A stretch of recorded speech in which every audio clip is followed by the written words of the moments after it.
it is day 9 and I'm feeling great so far. I apologize that I wasn't able to check in with you guys on the 7th. I had some technical difficulties with the video and it's a bunch of long story, but I did not go off plan. I haven't had any sugar and I'm not really looking for any sugar. I'm not feeling deprived at all. I am still feeling a little bit of the drain from the thyroid, but if you guys are at all familiar with that, it's just a part of the issue. The thyroid does also tend to cause weight gain, but I haven't gained any weight. It's just been slow going for my weight loss.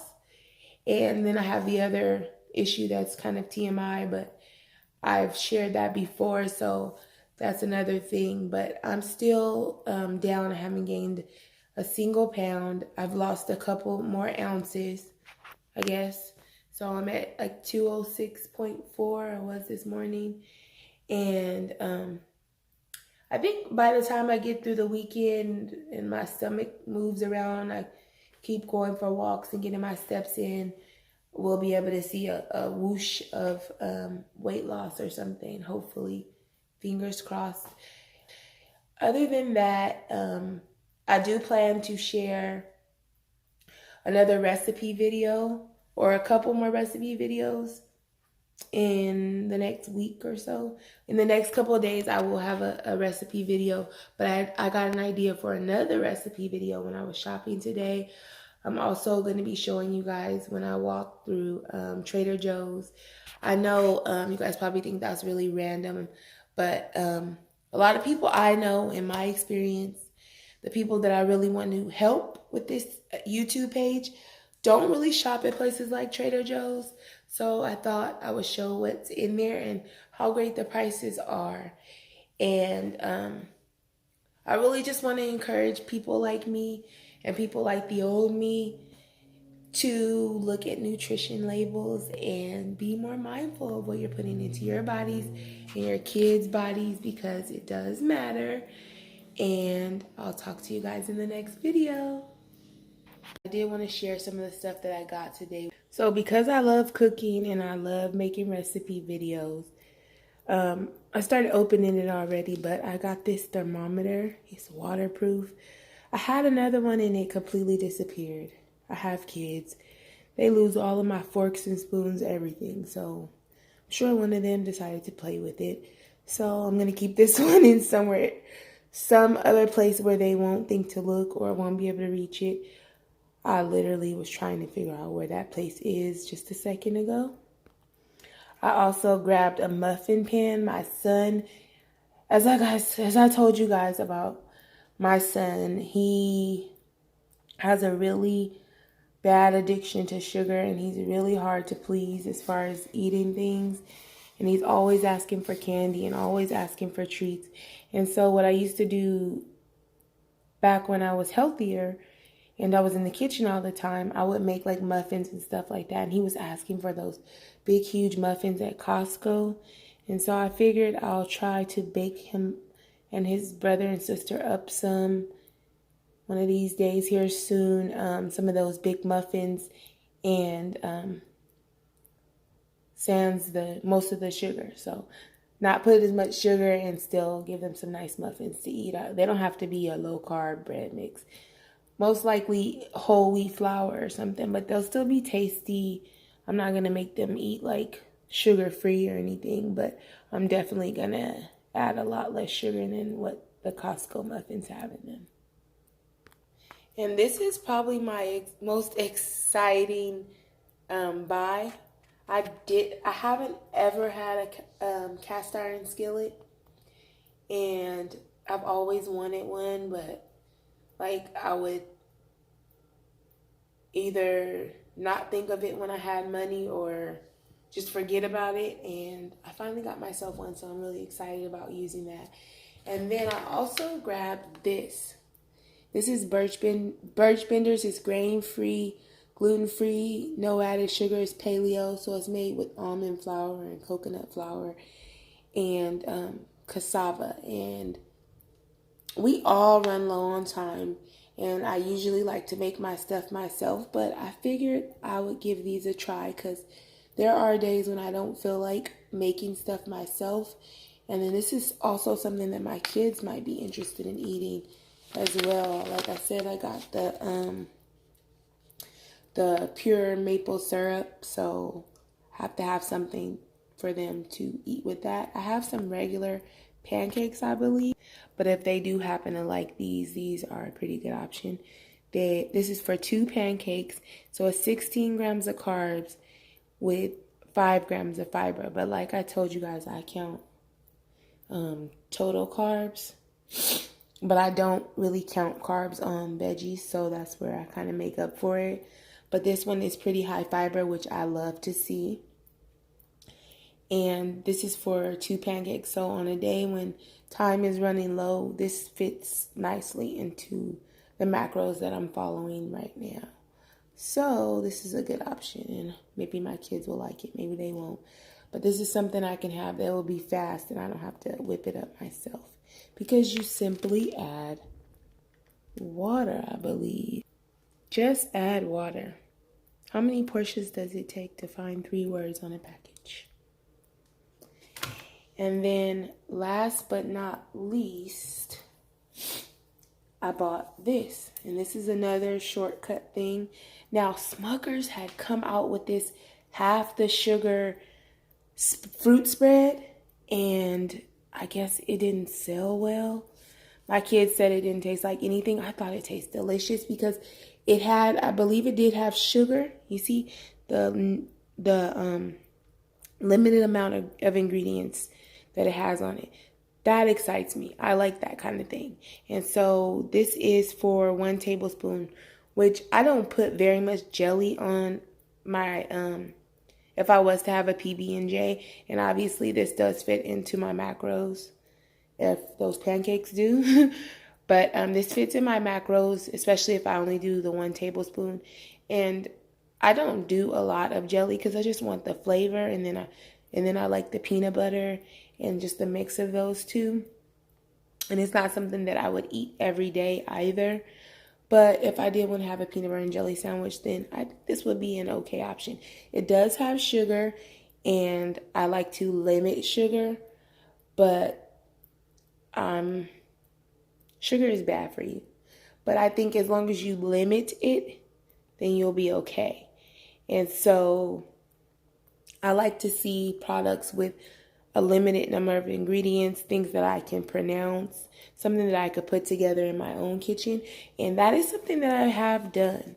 Like, I've made fruit spread. I made this cake, and I wanted like a strawberry filling inside of it. The cake was kind of a flop. That was one of my experiments. I think I might have shared it on my Instagram. But I like to experiment in the kitchen. So sometimes they're flops, and I'll still share them either way. But I had made this fruit spread, and it passed the test even with my kids. It was really tasty, and it was completely sugar-free. But this is another option for somebody who's starting out, who has macros that could fit this. This would not fit into a keto diet. And this is that. I share a way to make quick nacho chips. So what I took was Joseph's pitas, and I cut them into triangles. And then I'm going to go ahead and shake them up with some seasoning on the outside and see what we're working with. So if you guys don't know this already, you can buy coconut oil in like spray bottles and spray it on the outside. I know for sure that they have it at Trader Joe's.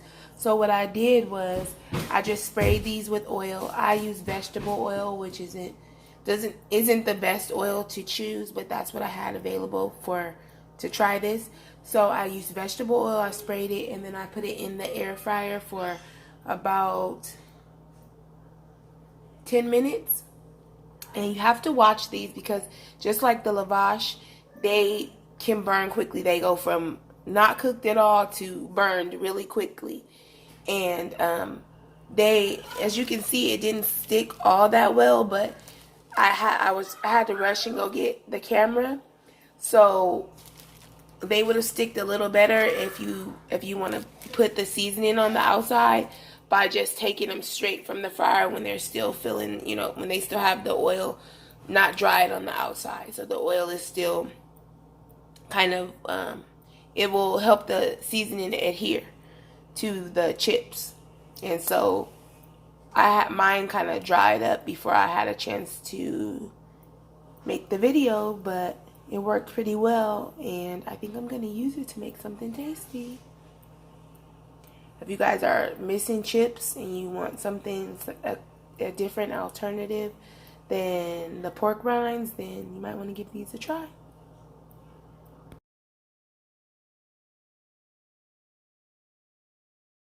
I'm here at Trader Joe's. It's been a long time. I'm gonna let you guys see what some of the stuff they have here that I love to buy.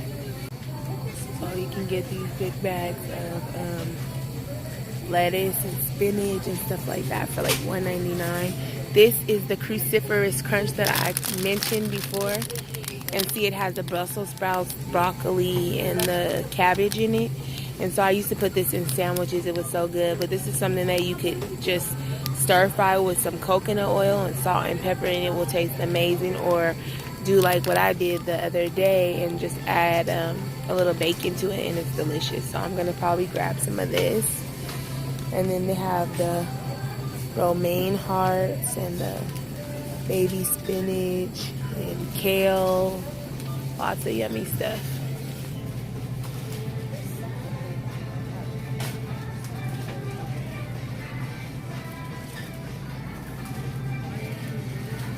And so this is the first place I ever saw the jicama sticks that I told you guys about. Oh, and so they're basically selling them in about the same size. I thought that the package was a little bit larger. I think it might have been. I think they were a little longer before, but theirs are $2.69 for what, about 8 ounces? Oh, 9.5 ounces. So there's that, and all these other diced fresh fruit. Yeah, obviously you can do most of this yourself. The jicama is just kind of hard to cut in my opinion, so that's why I like to do the shortcut way for sure of that. But I don't mind cutting up most of this other stuff. So it's to each his own. One thing I do like about Trader Joe's is their prices are pretty consistent, whereas when I go to Sprouts, I usually try to go, based on like ads. Like they do the double ad thing, which really is usually a really good deal.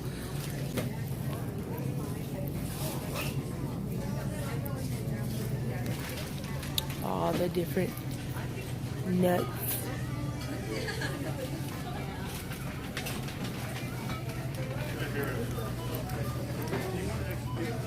I love peppers.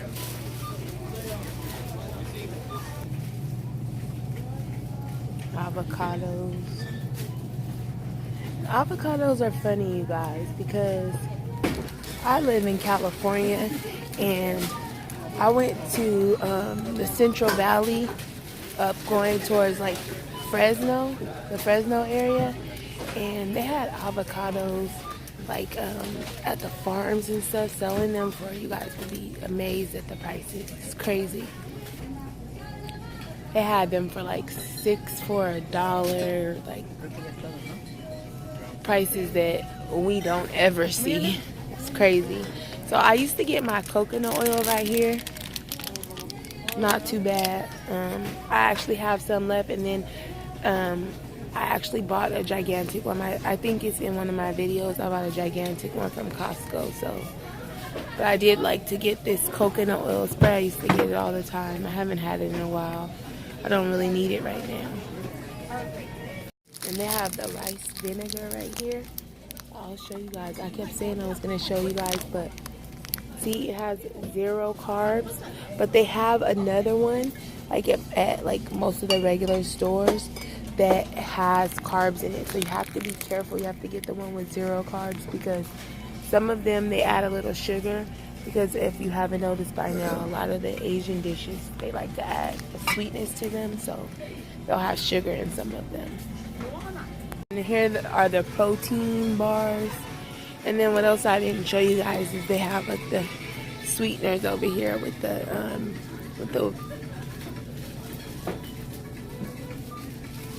vegan proteins. Face mask, some pretty good stuff. But I'm not a fan of stevia, but they have this liquid stevia. Most people say that the liquid stevia is a little bit better. I guess you kind of have to taste for yourself and kind of figure that whole thing out because some people are really sensitive. I find myself to be pretty sensitive. Now, I was addicted to these things. Like, people who aren't sugar free can eat these. They're like really good, and because I'm not exactly doing keto specific macros, these would fit in, but I find that they make me want to eat another one. So I've been backing off from those, and I've been sticking to it. I am here at day 9, doing great. This would have worked really good in our keto ramen. So next time I make ramen, I might have to consider trying this one. This is where I always used to buy my pure maple syrup. I initially bought it the first time because I was doing like this diet type thing, but I actually ended up buying it already today, earlier, before I thought about the fact that I need to come here, at Walmart. So the price is about the same. I think it might be $1 less at Walmart, but this is where I initially started buying it, and I do like to buy it because it's pure maple syrup. It's not just like high fructose corn syrup with a little maple flavoring. So it's real syrup. So you have to use, well, you only need to use a lot less of the actual syrup. And so that works out well. So I'll just use like a little bit for mine, and then even my kids, I don't have to use so much. They have the protein powders. These are the ones I think that, yeah, these are the vegetarian, vegan ones that don't have actual whey in them. And then over there they have the whey protein and lots of different vitamins and things like that. And then the body essential type stuff, soaps and things like that. A lot of this stuff is really good. Like, I used to use this, and I would, obviously, well, not obviously, but I used to mix it with other oils. This is a really good oil. I believe this one is the one that's closest to the natural oils that your body makes. So it's a really good choice for your skin and your hair and stuff like that. And just this whole area smells amazing.